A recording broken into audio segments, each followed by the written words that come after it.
Good evening, everyone. We welcome to the show tonight Mrs. Nancy Reagan. Nancy is the First Lady and spearheaded the Just Say No campaign, present in local schools, which focuses on getting kids away from drug and alcohol pressure and focused on healthier options. Good morning, Nancy. Good morning, Lois. It's great to be here.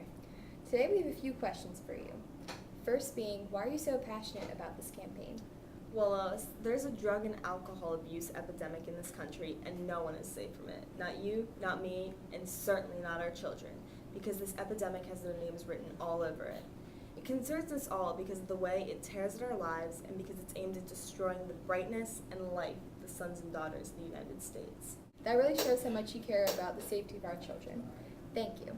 Why are you so concerned about drugs now? Well, since Ronald took office in 1980, I've been traveling to various schools sharing my ideas. Drugs take away children's dreams and replace them with nightmares. Not long ago, in Oakland, California, I was asked by a group of students what to do if they were offered drugs, and I answered, just say no. Soon after that, the children started a Just Say No club, and now there are over 10,000 clubs nationwide. Wow, that's really inspiring. It seems that we're running out of time, but is there anything else you'd like to say to our viewers? Yes, to my young friends out there, life can be great, but not when you can't see it. So open your eyes to life, to see it in the vivid colors that God gave us as a precious gift to His children, to enjoy life to the fullest and to make it count. Say yes to your life, and when it comes to drugs and alcohol, just say no. Well, thank you very much, Nancy. Surely anyone who has watched this program tonight will definitely be saying no to drugs and alcohol. Now back to David with the rest of tonight's news.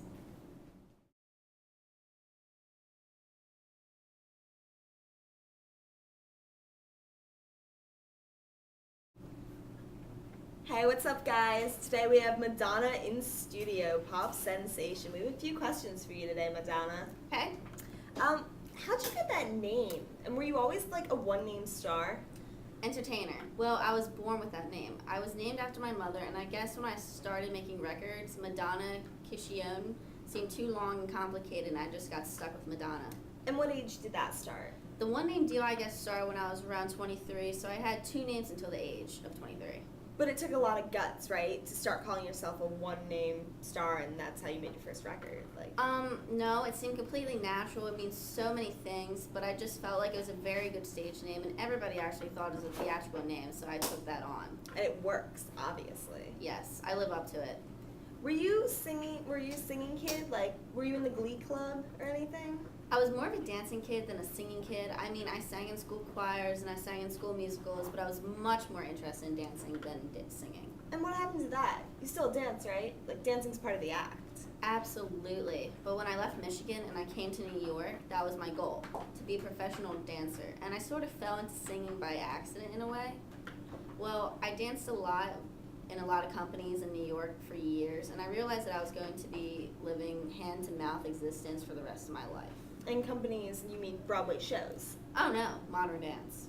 Oh, troops. Yes, modern dance. And it was really hard living, and so then I decided to go to like off-Broadway auditions and Broadway auditions, mostly as a dancer. And I started singing. I had to sing for the auditions, and then, people would hear me sing, and then they'd say, hey, your voice isn't bad. And I'd be like, oh, really? I mean, I never really had any training. I never wanted to be a singer. That's not how I started out. But that's clearly how you ended, and It is. your career just took off, so. It did. It was great to have you in the studio Thank today, you. It was Madonna. great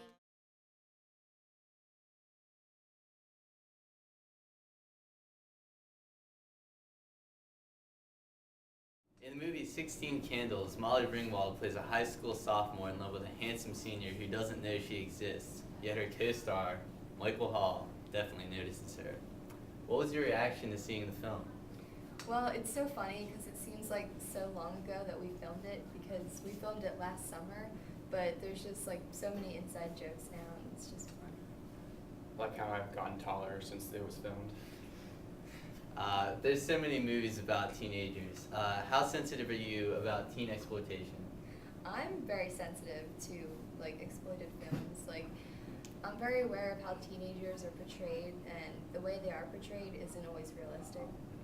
Yeah, there usually are 25-year-old guys trying to play 17-year-olds. That's why our director, John Hughes, is so special and why this movie is so different.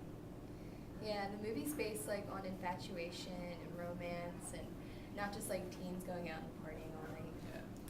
Yeah, it shows from a girl's point of view how interesting and how different it is. Okay. Well, you both grew up in the business, commercials, movies, Broadway. Now people are starting to recognize you. Yeah, like sometimes it's like exciting, and then sometimes it's like scary because I just want to walk down the street and be normal, but overall it's just like nice being recognized. Everything else I've done has just been in the background. At school and like walking down the street, it's all changed. Yeah, you just have to be polite though. Like, you just have to deal with it, like the paparazzi and stuff. And sometimes I get like funny looks. Have you guys changed at all because of your newfound popularity? Yeah, I'm definitely more like self-conscious, and I think twice about how I look now and where I go and what movies I go to. For the most part, I just walk down the street. Okay. Well, in the papers they talk about the two of you. You didn't wind up together in the movies, but are you two an item now? Well, that makes me feel like something in a supermarket. Yeah.